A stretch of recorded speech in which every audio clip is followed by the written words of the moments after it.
महेश जी, हाथरस से। जय श्री राम। गुरुदेव जी। भगवान, आपके चरणों में कोटि कोटि प्रणाम। गुरुदेव, पहले भक्ति भावना से विमुख था, कभी भजन नहीं किया। अभी आपके प्रवचन सुनकर मैं राधा नाम दिन में बहुत बार मनन करता हूँ। गुरुदेव, क्या बहुत ज्यादा नाम जब ही मुझे खुशी या शांति देगा, या कुछ पल राधा नाम भी मुझे सुखी या खुश कर देगा? देखो, आप खुशी किसको समझते हैं? रुपए को, भोगों को, कि जो मैं चाहूं वो होता चला जाए, उसे खुशी मानते हैं क्या? ऐसा ही कुछ है। हम लोग खुशी मानते हैं कि जो मैं चाहूं वही होता चला जाए। कितनी छोटी चाह है, लौकिक चाह। जब ये शरीर ही नहीं टिकेगा तो तुम्हारी चाह का क्या महत्व रहा? पूरे जीवन वो चीज एकत्रित करने में लगा रहे हो जो एक भी तुम्हारे साथ जाने वाली नहीं। मानो आप राधा नाम जब कर चाहते हो मकान बढ़िया हो जाए, या ऐसा पैसा मिल जाए, या जो मैं चाहूं हो जाए, तो मरना तो है ना। फिर ये सब किस काम में आएगा? अच्छा, जीने के लिए प्रारब्ध पहले से निश्चित हो चुका है। जैसे कोई नहीं चाहता कि मुझे दुख मिले, कोई नहीं चाहता, और जबरदस्ती दुख भोगना पड़ता है। ऐसे ना चाहोगे तो भी सुख भोगना पड़ेगा। जो तुम्हारे प्रारब्ध शरीर में सुख है, जबरदस्ती भोगना पड़ेगा। जैसे दुख कोई नहीं चाहता, जबरदस्ती भोगना पड़ता है ना, ऐसे सुख भी भोगना पड़ेगा। इन दो के लिए तो प्रयास ही नहीं करना, सुख दुख के लिए। तो अब अगला बचा कौन? प्रभु। हम नाम जप करके मांगे कि हे प्रभु, आप मुझे दर्शन दीजिए, मैं आपसे मिलना चाहता हूं, क्योंकि आपका बच्चा हूं, सुना है कि मैं आपका अंश हूं। एक बार मैं आपको देखना चाहता हूं, एक बार मैं इस शरीर के राग से मुक्त होना चाहता हूं, जीवन मुक्त होना चाहता हूं। ये चीज दिमाग में क्यों नहीं बैठाला जाता? हम सोचते राधा नाम जप करके अनुकूल परिस्थिति, लेकिन कितनी देर अनुकूल परिस्थिति रहेगी? मृत्यु तो आएगी, सब पोछा लगा देगी, कुछ नहीं हमारे साथ जाएगा। फिर क्या? फिर क्या जीवन में हम वही चीजें मांगे सब चिंतन करके जो एक भी साथ न जाए? कितने दिन जीना है? आप कोई मांग न रखो, तो बिना मांगे जैसे दुख भोगना होता है ऐसे सुख आ जाएगा। अन मांगे आगे आवेगो, पक्का सिद्धांत कह रहे हैं। मांग करो यार अविनाशी की, कि मुझे भगवत प्राप्ति हो जाए, मुझे भगवान से प्रेम हो जाए, मुझे तत्व ज्ञान हो जाए, मैं भगवान के प्रेम में मतवाला हो जाऊं, तो ये बात समझ में आएगी। राधा नाम का अगर हम फल मांगते हैं, कोई पदवी, कोई रुपया, कोई पैसा, कुछ भी, तो हमको अंतिम फाइनल में देखना है कि मेरे साथ क्या जाएगा। इतना महंगा भगवान नाम, और उससे हम इतनी घटिया चीज संसार की मांग कर तृप्त होना चाहते हैं। आपके पास पर्याप्त है, सच्ची पूछो, पर्याप्त है। वायु आपको मिल रही है, आकाश है, पृथ्वी है, जल है, शरीर इन्हीं पंचभूतों से बना है, इसे जो चाहिए वो मिल रहा है। कपड़ा भी आप पहने, भोजन भी मिल रहा है, परिवार भी होगा। अब कुछ वासनाएं हैं जिनकी पूर्ति के लिए आप राधा नाम का प्रयोग करके उन वासनाओं की पूर्ति चाहते हो। वही वासनाएं किसी के पास भरपूर है जो तुम चाह रहे हो, लेकिन वो भी वासना से युक्त है। इस रहस्य को क्यों नहीं समझते कि मैं जड़ से वासना को ही मिटा दूं तो कैसा आनंद रहेगा? आप आनंद समुद्र है, आपका स्वरूप। देखो, गोस्वामी जी ने लिखा, चेतन अमल सहज सुख राशि। ये हमारा इस पर जो भाव आ गया, तो इसीलिए मांगे हमारी बढ़ गई, और हर मांग हमारी बेकार है। सब ये सोच रहे कि इतना कमा लो कि 7 पीढ़ी हमारी उसको भोगे, और उसी का लड़का उसको थप्पड़ मार के घर के बाहर निकाल देता है, फिर उसी के लिए वो रो रहा है। जरा समझो माया की चाल को, तो समझो। तो नाम जप करके हम ज्ञान क्यों ना मांगे, भक्ति क्यों ना मांगे, प्रेम क्यों ना मांगे, और जिसने इस संसार को बनाया उसी को क्यों ना मांग ले कि आप मिल जाओ। छोटी छोटी वस्तुएं मांगने से क्या? मैं आपको चाहता हूं, आपसे प्यार करना चाहता हूं, आप मेरे हो गए तो पूरा विश्व मेरा हो गया। मुझे लगता है हम थोड़ा मांगने में बहुत कमजोर हो गए। जैसे एक चक्रवर्ती सम्राट के पास जाए कोई गरीब आदमी और बोले आज मैं बहुत प्रसन्न हूं, मांगो, तो विचार करेगा कि 1 साल का भैंस का चारा दे दें अगर, और 1 साल का भोजन दे दें तो बहुत अच्छा, तो मालिक दे दो इतना, बहुत घाटा हो गया ना। अगर वो उसके ऊपर छोड़ देता कि मुझे मांगना नहीं आता, आप ही बताओ, आप जो देना चाहो, वो अपने हिसाब से देता, तो हम निहाल हो जाते। और हम मांगेंगे तो अपने हिसाब से, हमारी कितनी छोटी मांग है, देखो ना। हम राधा नाम का फल चाहते हैं कि अमुक वासना की पूर्ति हो जाए, अमुक वासना की, इतना धन हो जाए। फिर इसके बाद यहां से जा करके खाली हाथ होना, यहाँ जो हम धन कमा रहे हैं राधा नाम, उसको हम खर्चा कर रहे हैं कि हमारी ये वासना, ये वासना, और हम जाने की सोच ही नहीं रहे। ये जाना पड़ेगा, कब जाना है पता नहीं। जाने पर कुछ कोई भी साथ नहीं होता। दुनिया में लाखों का मेला जुड़ा, हंसा जब जब उड़ा तो अकेला, कोई तुम्हारा यार नहीं, कोई प्यार नहीं, कोई मित्र नहीं, कोई वस्तु नहीं, तो ये नाम तुम्हारे साथ जाएगा।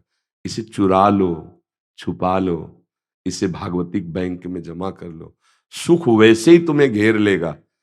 देखो, जब सरकारी आदमी हो जाता है ना, तो उसकी भारी व्यवस्था होती, गाड़ी बंगला सब व्यवस्था। तो हम भगवान से विमुख हैं, इसलिए हमारे को दुख भोगना पड़ रहा है।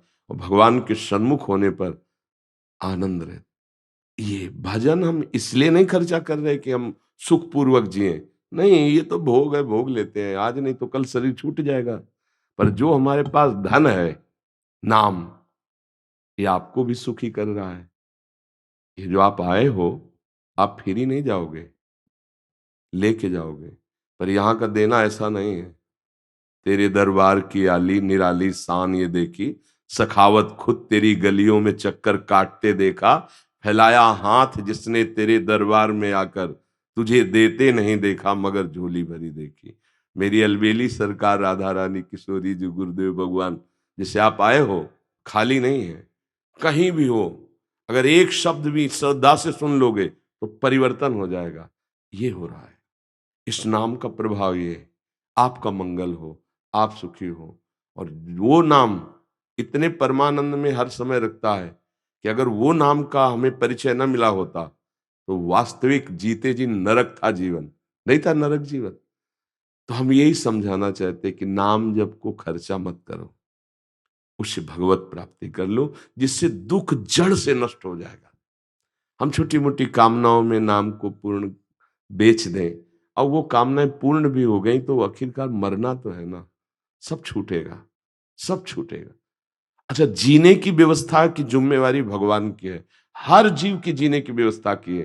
तो कर्तव्य कर्म करो, नाम को बचाओ प्रभु के लिए, और मेहनत करके कमाओ शरीर पोषण के लिए। जो दुख सुख आवे चुपचाप सह लो, नाम रूपी धन तुम्हारा जमा है, वो तुम्हारा मंगल अपने आप करेगा।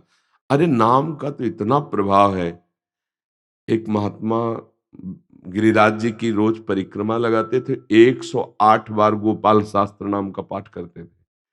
108 बार गोपाल शास्त्र नाम का पाठ, लगभग 40 मिनट लगता है एक बार पाठ करने में। और भजनानंदी महात्मा, उनको लकवा मार गया, वो क्या, पैरल है, हाँ। तो उड़िया बाबा जी, हरि बाबा वहां गए, देखा तो आधा, तो उनका, बाबा आप अगर संकल्प कर लें तो भारत का जितना भी प्राणी है सबके पैरालिस खत्म हो जाए, आप काहे को लिए बैठे हो, संकल्प करो ना। तो उनका, स्वामी जी मजाक क्यों करते हो, मच्छर मारने के लिए ब्रह्मास्त्र का प्रयोग नहीं होता। ये शरीर है, अपना भोग भोग लेगा, अभी हम प्रभु के पास चले जाएंगे, इसके लिए हम भजन थोड़ी खर्चा करेंगे।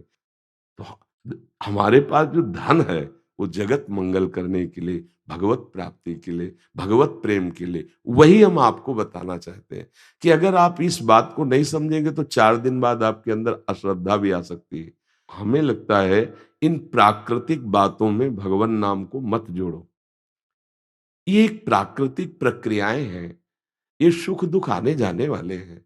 हम भगवान की प्राप्ति के लिए भगवान नाम जप कर रहे हैं। हम दुख को जड़ से मिटाने के लिए, हमारा गोदाम जमा है पापों का, संचित कर्मों का।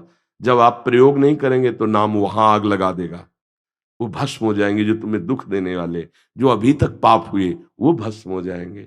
आगे तुम्हें भगवत प्राप्ति हो जाएगी, आनंद मिल जाए। इसे अच्छे से समझा जाए तो हमें लगता है हमारी भक्ति और परिपक्व हो जाएगी। अगर हम उसको सांसारिक तरीके में लेंगे तो 4 दिन बाद अश्रद्धा हो जाएगी। हमारी बात समझना। इतना पाप जमा होता है, क्योंकि बहुत जन्म हो गए ना। जैसे भीष्म जी बाणों की सैया पे, तो इस समय तो बाल ब्रह्मचारी कितने महान।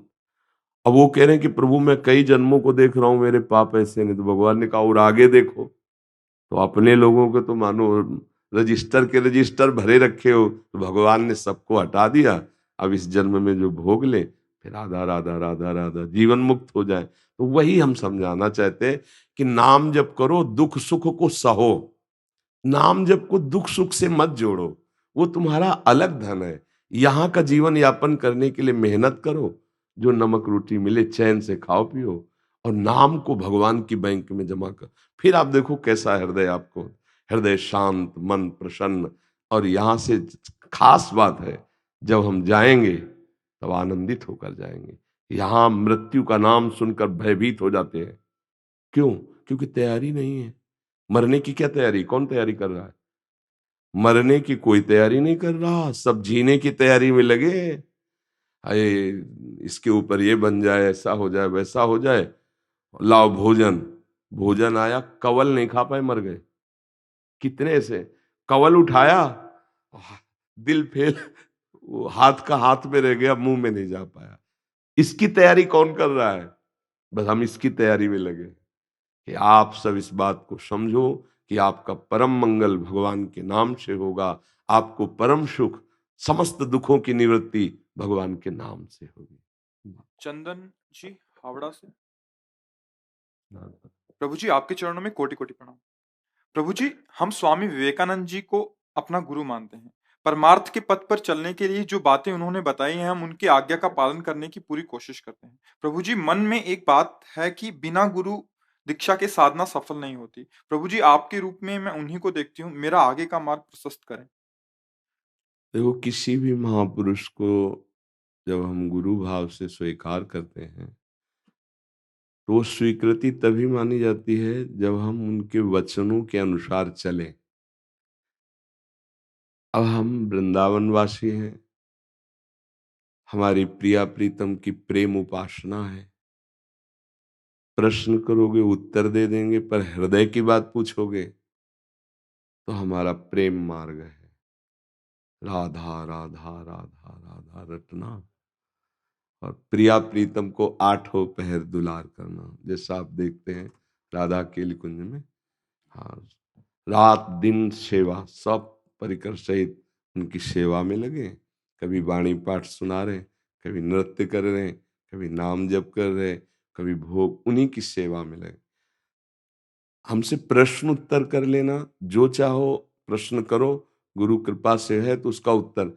लेकिन आप मेरे हृदय की बात मांगना, फिर उसके लिए नहीं चलेगा कि आप किसी और को माने और बात चले, तो फिर यहाँ नहीं चल पाएंगे।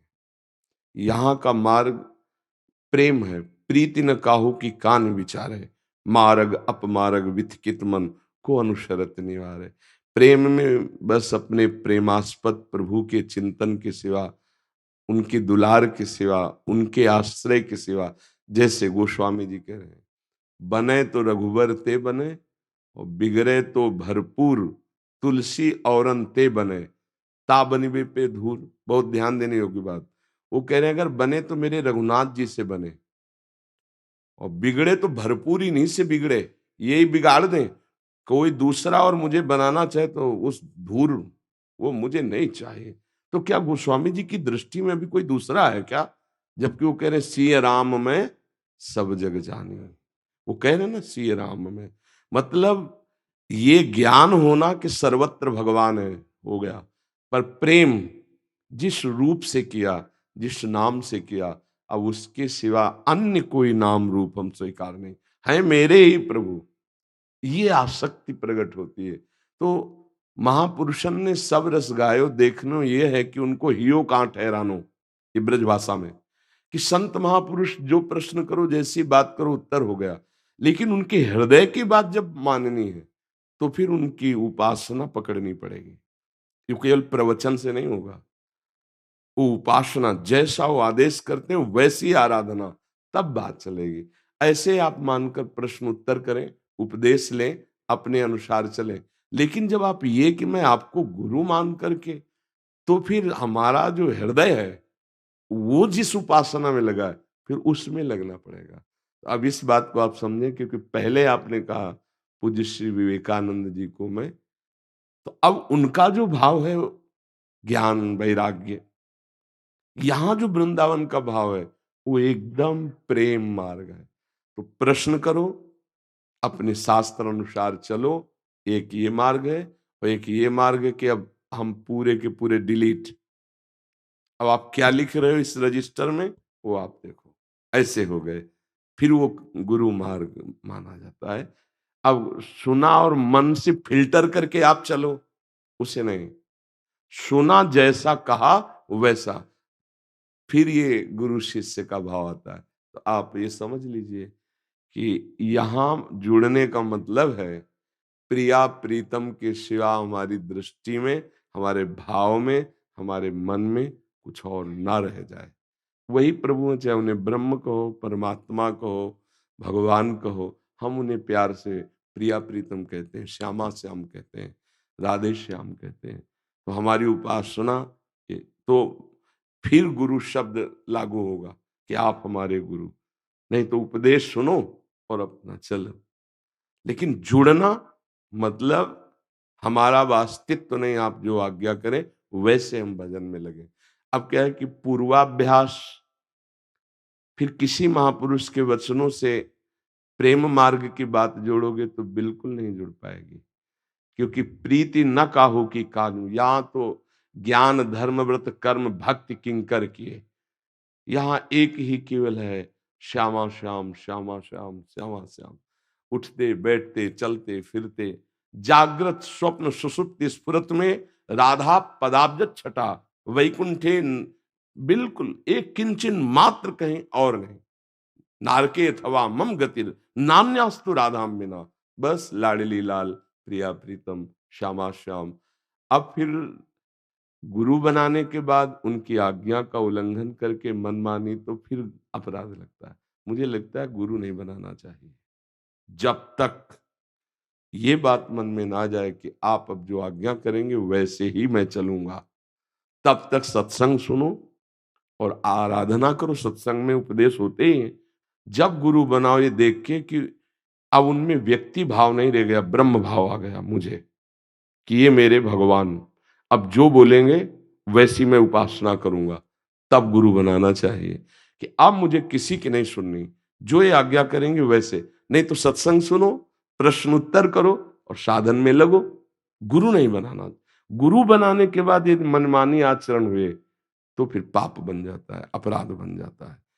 गुरु कह रहे हैं इधर चलना है, आप उधर चल रहे हो, तो फिर बनाने का मतलब क्या रहा। इसलिए गुरु नहीं बनाना चाहिए।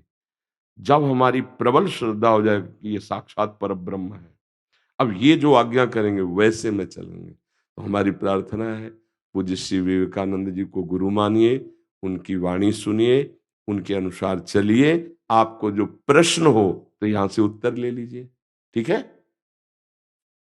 शिवाजी रितेश जी ग्वालियर से। राधा वल्लभ श्री। महाराज जी आपके चरणों में दंडवत प्रणाम। महाराज जी जब धाम नहीं आ पाते और मन में प्रश्न उठता है तो आपसे पूछते हैं, तो अंतर मन में स्फुरित हुए उत्तर का कैसे पता चलेगा कि आपकी ही वाणी है या मन ने फंसाने के लिए उत्तर दिया है? मन शब्द स्पर्श रूप रसगंध पांच भोगों को भोगने की ज्ञानेंद्रियों से प्रेरणा करे, उसमें सुख वांछा हो तो मन की है। यदि प्रभु के नाम रूप लीला धाम और भगवत चिंतन की, तो प्रणाम है मन के उस सहयोग को, वो भगवत प्रेरणा से युक्त है। जिसमें वासना है वो निषेध है और जिसमें उपासना है वो विधि है। समझ रहे हो।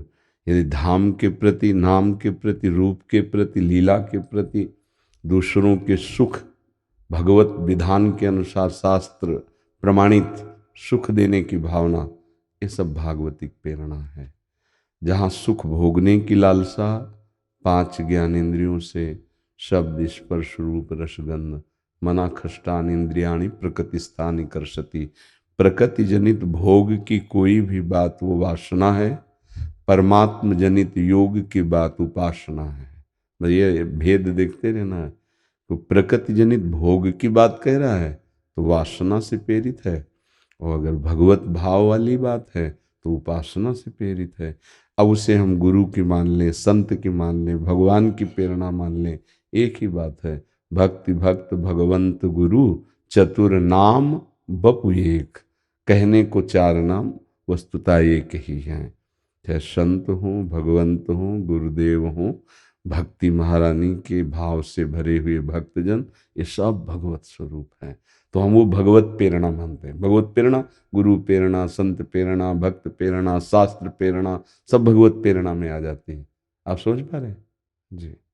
महाराज जी, जब हम धाम में होते हैं तो हमारी सही दिनचर्या चलती है और हर समय नाम जप में मन लगता है, और जब घर में होते हैं तो इसके बिल्कुल विपरीत होता है। क्योंकि यहाँ भागवतिक परमाणु है ना, भगवत प्रेमी महापुरुषों की चरण रज है, भगवत प्रेमी महात्माओं की अश्रुधारा से सींची हुई ये भूमि है। गोपीजनों से लेकर अभी तक कितने महाभागवत जो भगवान के विरह में रोते हैं, भगवान के आनंद में, तो ये अश्रुधाराओं से सिंचित भूमि है। यहाँ प्रिया प्रीतम साक्षात विराजमान है, उनके प्रेमी जन कितने विराजमान हैं, कितनी जगह भगवान के श्री विग्रह विराजमान, कितनी जगह श्रीमद् भागवत चर्चा होती रहती है, कितनी जगह नाम कीर्तन अखंड चलता रहता है। तो भगवान के धाम की बराबरी तो कोई हो ही नहीं सकती। गांव घर की बात क्या, बैकुंठ भी नहीं है। रज की तुल बैकुंठ नहीं और लोक की माई, वृंदावन की रज की तुल बैकुंठ नहीं, क्योंकि इस रज में प्रेमी जनों के अश्रु, प्रियालाल के चरण चिन्ह, प्रियालाल खेल रहे हैं यहाँ। तो यहाँ तो भजन स्वाभाविक बनेगा। यहाँ फिरे स्वार्थ आपने तो भजन गए फिरे बाह। यहाँ भजन स्वयं पकड़ लेता है, और बाहर और देश के बसत ही घटत भजन की बात जो आप कह रहे हैं कि घर में तो वैसी दिनचर्या नहीं चलती जैसी यहाँ, और देश के बसत ही घटत भजन की बात, वृंदावन में स्वार्थो उलट भजन हो जात। अब यहाँ आप जा रहे हैं सब्जी लेने, रास्ते में कितने श्री विग्रह पड़ेंगे, बाजार में कितने वैष्णव जनों के दर्शन होंगे, और धाम है तो यहाँ स्वार्थ में घूम रहा है, उसका भजन बन रहा है। और देश के बसत ही अधिक भजन जो होए, ये समतो पूजत नहीं वृंदावन रहे सोए। जो वृंदावन में केवल प्रभु का आश्रय लेकर पड़ा है, उसकी भजन की समानता कोई बाहरी बड़ा भजनानंदी नहीं कर सकता, क्योंकि वो धाम में प्रभु के आश्रित होकर जितना नाम जप रहा अनंत गुना फल देने वाला है। तो ये तो महिमा ही है धामवास की। पर हम निराश ना हो, धाम के वास से जो लाभ मिलता है वही लाभ आश्रय वाले को मिलता है। अगर हम धाम का आश्रय ले लें और वृंदावन की रज रानी गिरिराज जी की परिक्रमा से रज ले जाएं, और अपने शरीर में रोज थोड़ा कण रज का लगाएं, और वृंदावन गिरिराज जी की परिक्रमा करें मन से रोज परिक्रमा करें, और वृंदावन का चिंतन करें।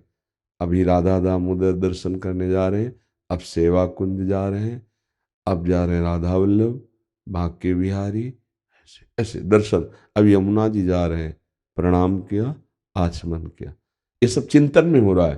तो वृंदावन को चिंतवन यह दीप उर बारी, कोटि जन्म के अघ तमहि काट करे उजियारी। करोड़ों जन्मों के पापों का नाश करके हृदय में प्रेम प्रकाश कर देता है वृंदावन का चिंतन। तो वास नहीं हो रहा तो चिंतन करो। अच्छा, धाम की महिमा तो अखंड है ही, अनिर्वचनीय है ही, पर यहां भी तो प्रभु बैठे हैं। अगर यहां प्रभु बैठे तो यहां भी तो प्रभु बैठे हैं। अच्छा, जहां भी हो वहां प्रभु हैं।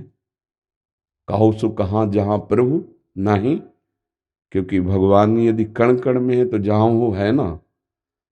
तो हमारी कुछ मन की भी कमी है, नहीं तो हम अगर हर समय देखें तो हम धाम में ही हैं, क्योंकि भगवान यहाँ बैठे हैं तो जहाँ भगवान है वहीं धाम है ना। तो हृदय भी तो उनका धाम है, भगवान का हृदय में निवास है। तो हृदय भी तो धाम है, पर हम बहिर्मुख होकर विषयों में घूमते रहते हैं, इसलिए हमें अनुभव नहीं होता। हम अंतर्मुख होकर यदि नाम जप करने लगे तो सही कहते हैं, ये भी धाम है, यहाँ भी हृदय बिहारी भगवान विराजमान है। तो हमें जब ये अनुभव होगा कि भगवान हर समय हमारे पास है, जब सब जगह हैं तो जहाँ हम हैं वहाँ हैं, जब सब में हैं तो हम में भी हैं, सर्वत्र भगवान जो है तो है।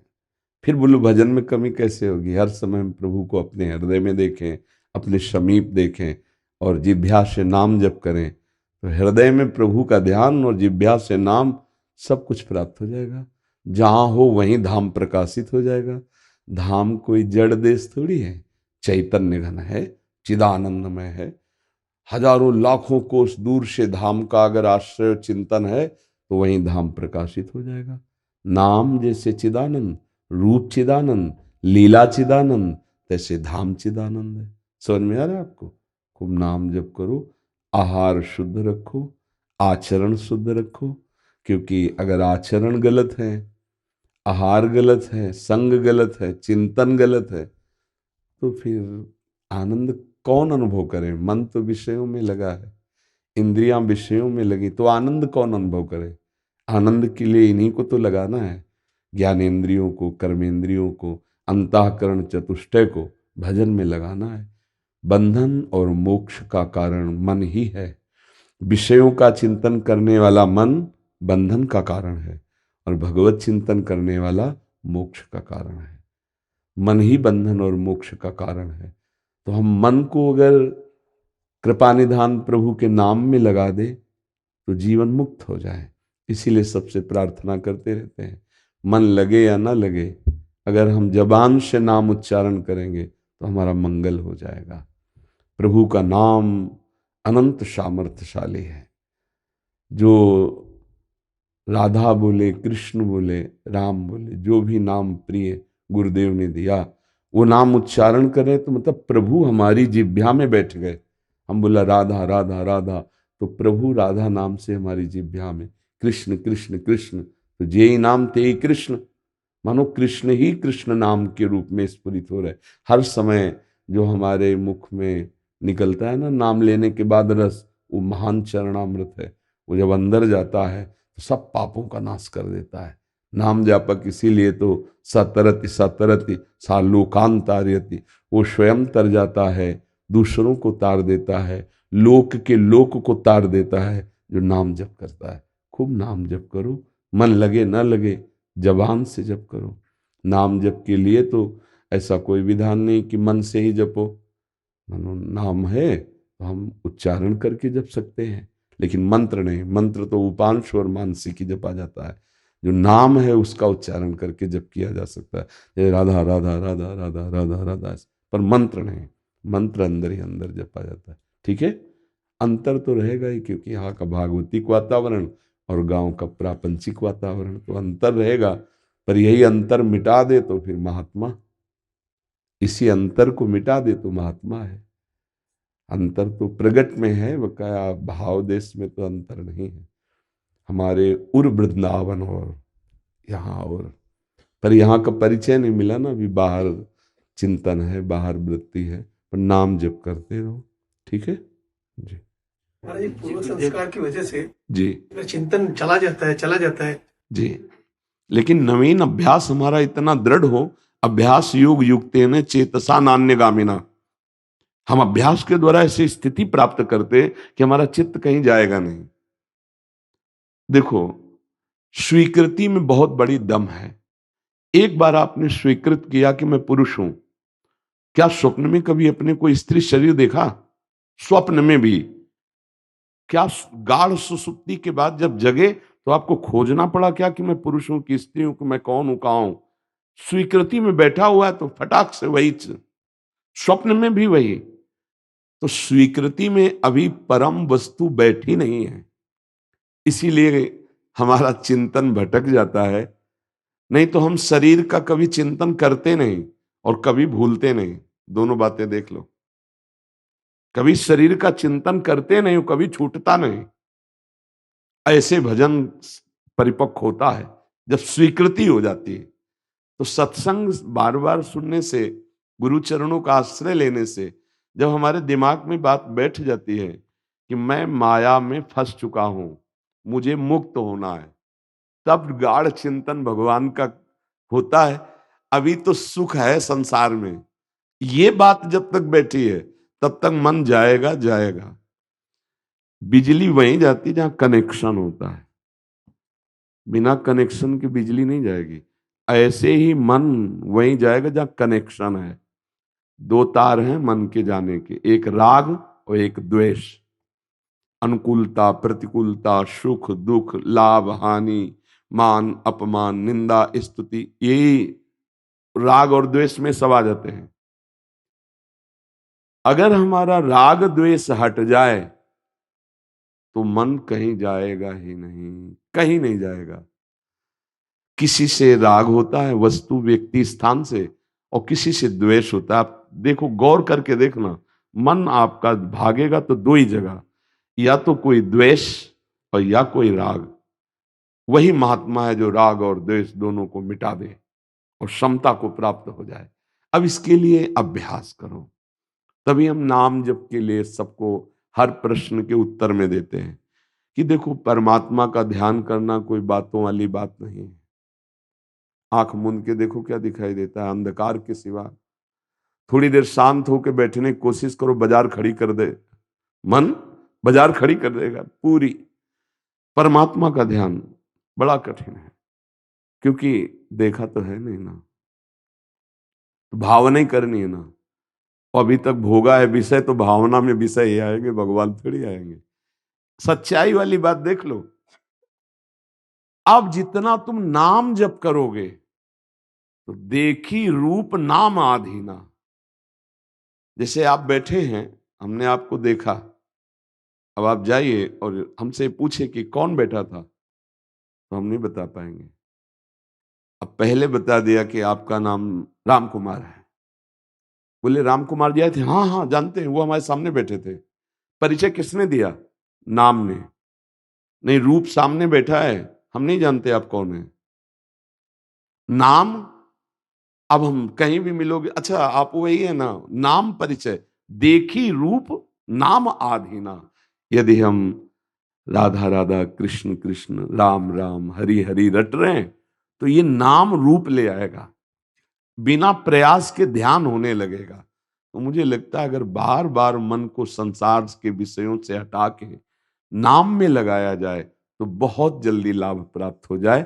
और ये कलिकाल मलायतन मन कर देख विचार, श्री रघुनाथ नाम बिन नाहिन आन आधार। एक कलयुग बड़ा गंदगी फैला रहा है, देख लो आप। इतना व्यभिचार, मांस खाना, शराब पीना, गंदी बातें, गंदे आचरण घर घर में पहुंचते जा रहे हैं। ऐसे आचरण हो रहे हैं कि जिनसे पतन ही पतन है। मतलब संयम मर्यादा, ये तो शब्द ही गायब होते चले जा रहे हैं। भाई जब तक ब्याह ना हो तो ब्रह्मचर्य से रहें, पवित्र आहार करें, संयम से। चेतना अभी जागृत पूरी नहीं हो पाई और विषय कुंड में गिर गए, विषय के दलदल में फंस गए। क्या उनका जीवन होगा, क्या उनका भविष्य होगा? जिसका वर्तमान दूषित, उसका भविष्य दूषित। वर्तमान पवित्र संयम युक्त भागवतिक, तो राष्ट्र सेवक, समाज सेवक, वो धर्म का पालन करने वाला, वो अब आज बड़ा समय क्या हो गया, हमारे विचार इस कलयुग में दूषित होते चले जा रहे हैं। तो इसीलिए गोस्वामी जी कह रहे हैं एक केवल उपाय है, कलयुग केवल नाम आधारा, सुमिर सुमिर नर उतरे पा। एक ही आधार। इसीलिए हर प्रश्न के उत्तर में हम नाम की, वो सब शास्त्र सम्मत। और यहाँ की भी बात है, सिद्ध पुरुष क्या करते हैं? सनकादि, सनक सनंदन सनातन सनत कुमार, ये ब्रह्मबोध ही पैदा हुए थे। साधना करके ब्रह्मबोध नहीं, ब्रह्मबोध पैदा हुए थे। ये ब्रह्मबोध में है। ये क्या कहते हैं? हरिशरणम हरिशरणम हरिशरणम हरिशरण, हर समय जपते रहते हैं हरिशरणम हरिशरण। ये तो हमें क्या करना है? जो हमारे गुरुजन महापुरुष कर रहे हैं वही हमें करना है। हरिशरणम हरिशरण। भगवान का नाम न जपा जाए तो सब साधना कलयुग चाट जाता है। इसकी ऐसी चालें हैं ना, एक अंधा आदमी एक दुकान में गया, कोई हमें सेवा दे दो, तो उनका मूंज की रस्सी बटी जाती है। एक मूंज होती है, गांव में गांव वाले जानते हैं, उसकी रस्सी बटी जाती है। वो 1 रुपया 1 हाथ रस्सी देंगे। अब वो बटता वैसे करता तो भैंस का पड़ा था, वो चबाना शुरू किया, शाम तक बटा, वो उतना ही हाथ लगा जितना हाथ में था, बकाया पड़ा चबा गया। तो एक कहावत आई कि अंधा बटे और पड़ा चबाए। ऐसे ही समझो, यदि नाम जप नहीं है तो कलयुग रूपी पड़ा ऐसे आचरण करवा देगा कि सारी साधना भस्म हो जाएगी। निंदा, भक्त निंदा, वैष्णव निंदा, परिस्त्री गमन, व्यभिचार, ये सब भारी पापों के उसमें है।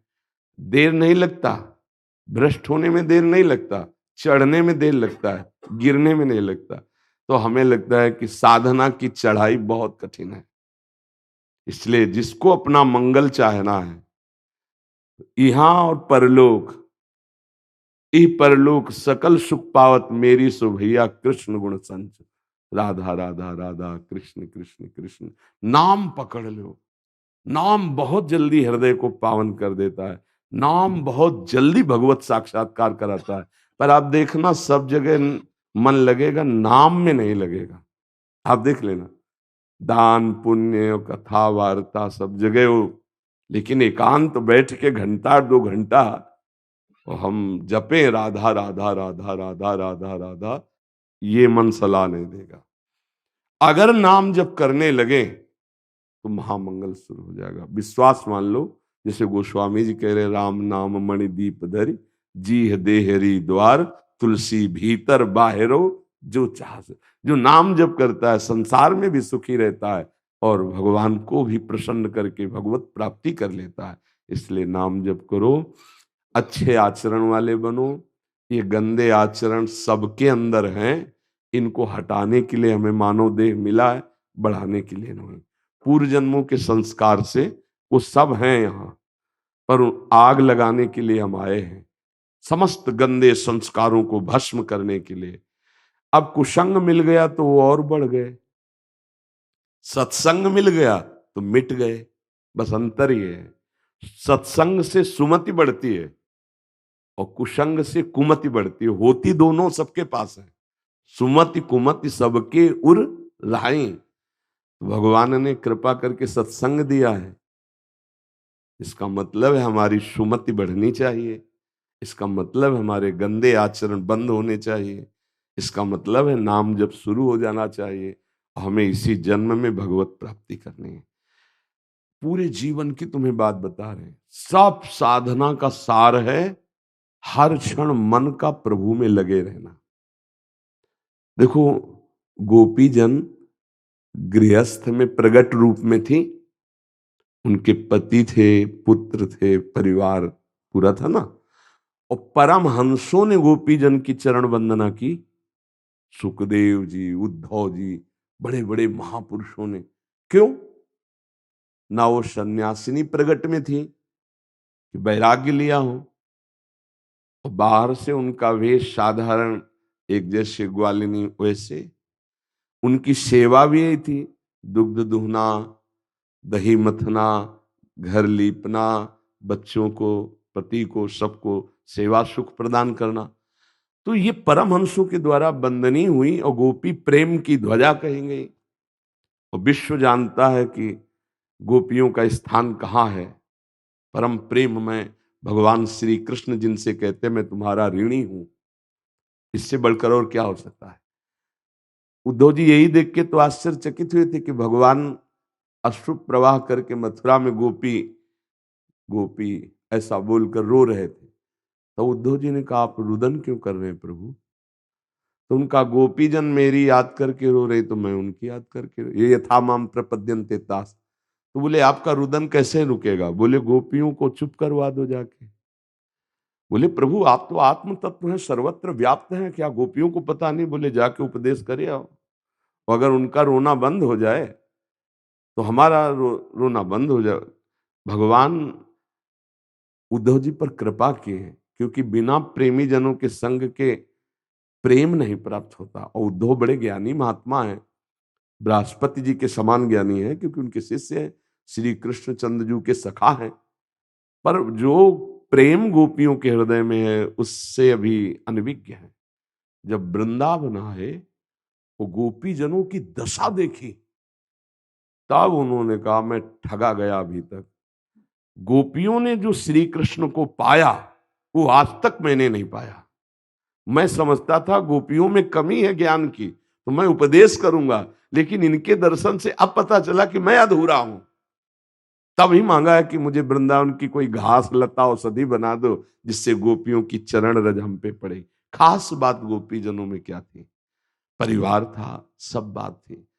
मुरारी पादार्पित चित्त वृत्ति, उनकी एक एक वृत्ति केवल कृष्ण में थी, बस खास बात थी। पति थे, पुत्र थे, परिवार। गोपी जनों की बात, विक्रेतु कामा खिल गोप कन्या मुरारी पादार्पित चित्त वृत्ति। चित्त ही नहीं, एक एक वृत्ति कृष्णाकार थी। उद्धव जी से कह रही तुम क्या समझाने आए? तुम खुद नहीं समझे कि जो किसको कहते हैं। यहां कान भय प्राण में, प्राण भय कान में, ही में न जानी पड़े कान है कि प्राण है। उद्धव जी से कहा नाहीन रहो ही मा ठौर, तुम्हारे ज्ञान उपदेश सुनने की जगह नहीं रह गई। नंद नंदन अछत, यहां केवल ठाकुर जी विराजमान, लाल जो विराजमान है। उनकी भाव दशा देख करके ज्ञान सब धूल धूसरित हो गया। तो हमें लगता है अगर हम प्रतिपल अपनी एक एक वृत्ति से भगवान का स्मरण कर रहे, इससे बड़ा कोई ज्ञान नहीं, कोई योग नहीं और कोई साधना नहीं। बस मुरारी पादार्पित चित्त वृत्ति, ये खास बात है। तो हम लोग देखो बाहरी सब कर लेंगे, लेकिन चित्त से विषय का चिंतन होगा, इसीलिए हमको लाभ नहीं मिल पाता।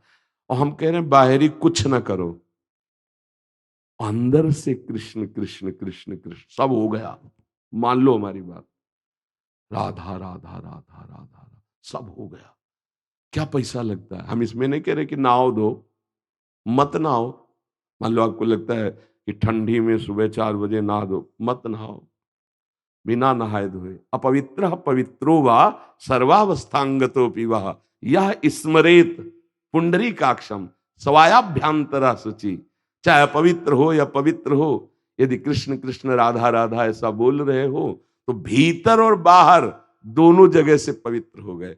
और आप ही पवित्र नहीं हुए, मम भक्ति युक्तो भुवनम पुनातु, लोगों को पावन करने की सामर्थ्य आ गई। इसलिए नाम जप करो, नाम में बड़ी सामर्थ्य है। बार बार मन संसार में जाता है, हटाकर बार बार नाम जप करवाओ, मंगल हो जाएगा। जी। नरेंद्र सिंह जी उत्तराखंड से। श्री राधा पल्लव श्री हरिवंश। महाराज जी श्री हरिवंश। महाराज जी मुझसे पूर्व में बहुत पाप हुए, आपके सत्संग सुनने के बाद वो सारे भय छूट गए। पहले बहुत भयभीत रहता था, मैंने सब कुछ मांस शराब व्यभिचार सब छोड़ दिया है। महाराज जी अब मुझे अगर बुखार या सर्दी जुकाम भी होता है तो मैं दवाई नहीं खा रहा हूँ। ऐसा लगता है कहीं मेरा समर्पण भाव कम ना हो जाए।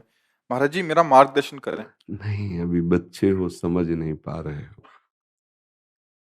रोग रूप से भगवान आए हैं तो औषधि रूप से पूजा कर देते हैं, समझ रहे हो?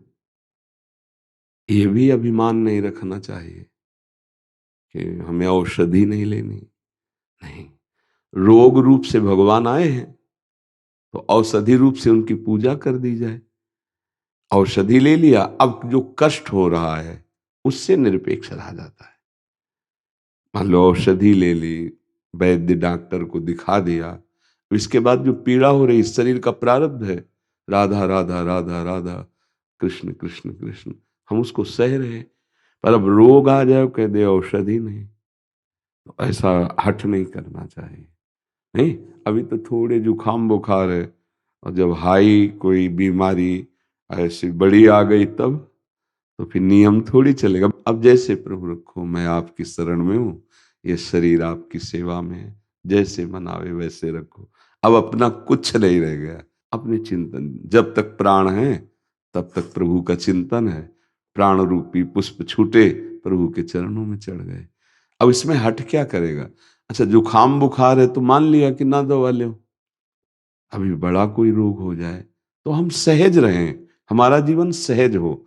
भूख लगी है तो जो हमें प्रारब्धवशात अन्न मिला डाल लिया, उसका चिंतन न बनने पावे भूख का।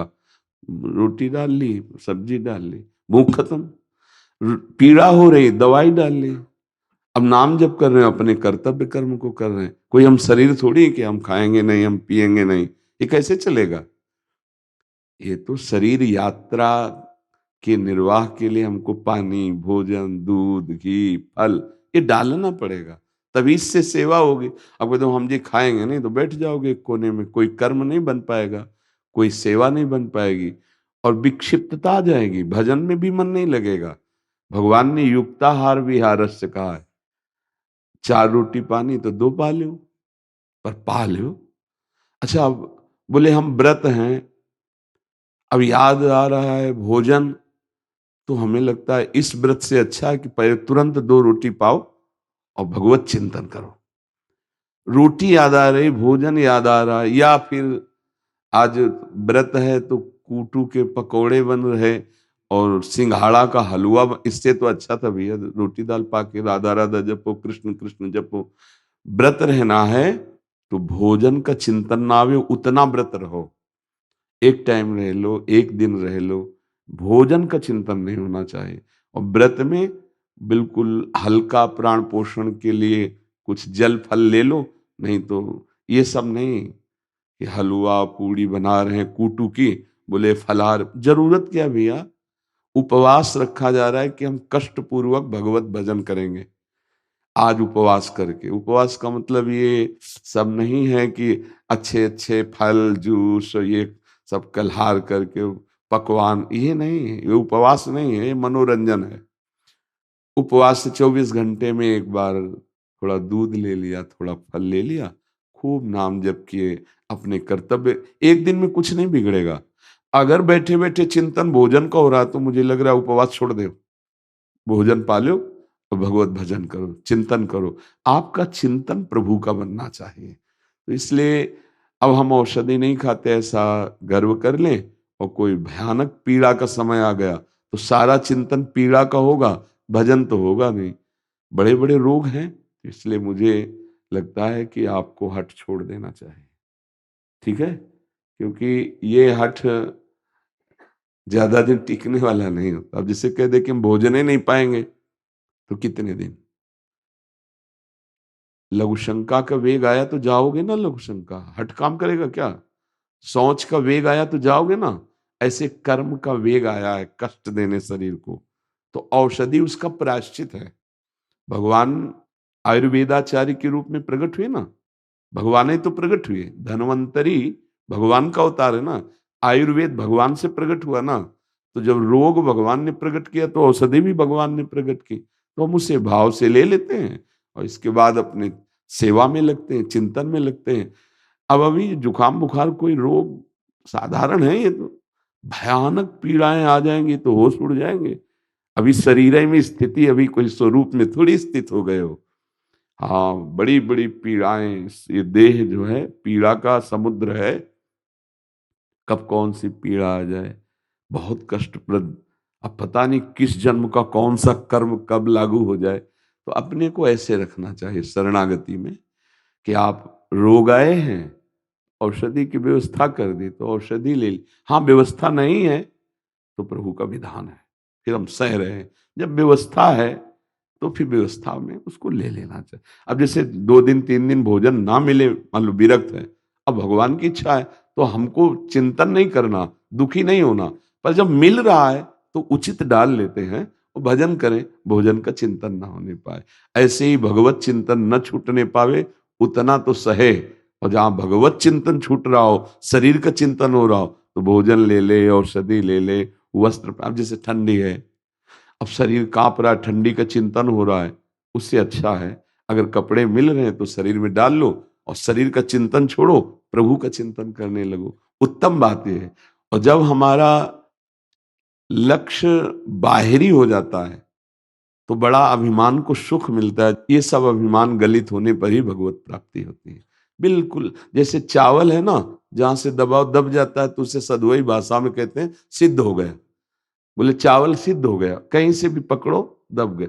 ऐसे एकदम सरल स्वभाव न मन कुटिलाई, संत सरल चित जगत हित, जान स्वभाव स्नेह। तो हमें लगता है कि नियम लेना चाहिए कि एक विश्वास खाली नहीं जाएगी नाम से। बहादुर हो तो इसको पूर्ण करो, एक विश्वास नाम से खाली नहीं जाएगी। कुछ ही दिनों में आपको अनुभव होने लगेगा कि आप कितने आनंद में हैं। इन सब बाहरी बातों का कोई महत्व नहीं है, महत्व है भगवत चिंतन का। पूरी गीता जी उठाकर देखो, भगवान ने कर्तव्य और चिंतन दो पर जोर दिया है। आप अपने कर्तव्य कर्म को करो और हमारा चिंतन करो। पूरा पूरे का सब का सार दो बातों में, कर्तव्य कर्म करो और मेरा चिंतन करो। अब जैसे रहा जाए, प्रभु जैसे रखें, महलों में रखे चाहे झोपड़ी में बास दे, बस अपने कर्तव्य का पालन और नाम मंत्र, भगवान के रूप, भगवान के ध्यान चिंतन में। संसार का चिंतन हो, पीड़ा का चिंतन हो, इससे अच्छा है औषधि ले ले, भोजन ले ले, वस्त्र पहन ले। वैराग्य की उद्दंडता नहीं, बाहरी मर्यादा। तो जितना सह पावे तो उतना सह लो, नहीं फिर ये प्रकृति की वस्तु है शरीर, प्रकृति की वस्तुओं से इसका पोषण होता है और ये नष्ट होकर प्रकृति में ही मिल जाता है। आप परमात्मा के अंश हैं, ये बात जानने के लिए आपको ये मिला है। तो हम भूल करके इस शरीर से प्रकृति का भोग कर रहे हैं, तो हम भूल मिटा नहीं पाए, फिर हमारी दुर्गति होती है। भूल मिटाने के लिए आए हैं। ये शरीर मैं नहीं हूं, ये प्रकृति का है और जब इसको जो आवश्यकता है वो समय पर दे देना चाहिए। यदि उपस्थित है तो, प्यास है तो पानी, वस्त्र है तो वस्त्र, शरीर में भोजन है तो, इन सब बातों से कोई फर्क नहीं पड़ता। साधना में, साधना में फर्क पड़ता है चिंतन से। ये बाद में समझ में आया, हमारा चिंतन नहीं छूटना चाहिए।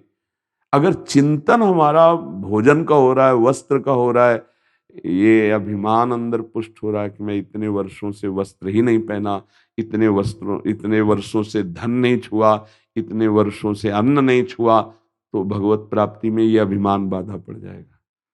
जो मिला जैसे मिला संतुष्टायन केनवा, धर्म विरुद्ध भोगों को अस्वीकार करते हुए, धर्म युक्त शरीर पोषण के लिए भोगों को स्वीकार करते हुए, अनन्य चिंतन आराध्य देव का, बस इसी से भगवत प्राप्ति होती है। तो अगर भगवत मार्ग में चलना चाहते हो तो देख लो, और अगर ये दिखाना चाहते हो कि मैं औषधि नहीं लेता तो देख लो कितनी देर प्रकृति से लड़ पाओगे, कितनी क्षमता है प्रकृति से लड़ने की। गुरुदेव पहले मैं बहुत औषधि खा रहा था, मेरी तबीयत ऐसी मानसिक बीमारी हो गई थी, हर 2 मिनट में ऐसा लग रहा था हॉस्पिटल जाना है। अभी गुरुदेव जब से आपको सुना है, मैंने दवाई ली, डॉक्टर ने इतनी सारी दवाई दी, मैंने उसमें से एक नहीं। देखो, मानसिक बीमारी सुधारने के लिए बातें आपके काम में आएंगी, क्योंकि मन का चिंतन सही होना चाहिए। देखो बात आई ना, चिंतन से उसको अगर बिना औषधि के संत वाणी से ठीक हो रहा है तो तुम नहीं, सैकड़ों लोग अपना अनुभव करते हैं कि हमारे आचरण ठीक हो रहे हैं, हमारे, लेकिन ये जुखाम बुखार, ये शरीर अभी कहीं चोट लग जाए, कोई अंग टूट जाए, कुछ ऐसे भयानक रोग हो जाए तो हम ऐसे कोई हट नहीं करेंगे। वो उसके लिए उपदेश है कि हम दुख सुख में समान भाव रखें, लेकिन शरीर में जो रोग है उसके लिए औषधि है। जैसे हमने आपको बताया, दुख सुख का सहन करने का उपदेश तो हम आपको कर रहे हैं, लेकिन डायलिसिस होता है। अब इस शरीर का कोई प्रारब्ध भोग आ गया, अब मानो किडनी फेल है, डायलिसिस ना हो तो 4-5 दिन के बाद मृत्यु हो जाएगी। 2 दिन के बाद पूरा सूजन और सांस लेने में समस्या, 4-5 दिन में प्राण निकल जाएंगे शरीर से, क्षमता नहीं रह जाएगी। अब प्रभु ने विधान कर दिया ना, मशीन बना दी, डायलिसिस, डॉक्टर हैं वो अपनी औषधि देते हैं, अपना काम चल रहा है। क्या काम चल रहा है? सेवा बन रही। अब सुबह से लगे, 2:15 से निकले थे, तब से लगे। अब कल डायलिसिस हुआ था, अब ना हो कहते हैं कि तो अभी बोलना क्या, एक घूंट पानी जाना मुश्किल हो जाएगा। और ये मानसिक चिंतन का सुधार औषधि से ज्यादा सत्संग से होता है। वो क्षमता भागवतिक वाणी से आती है, पर प्रकृतिजन्य शरीर है, अब उसके लिए औषधि अच्छा है, जरूरी है, ले लेना चाहिए। हमारी सलाह है, आगे बच्चा जैसा तुम्हें भगवान प्रेरित करे। ठीक है।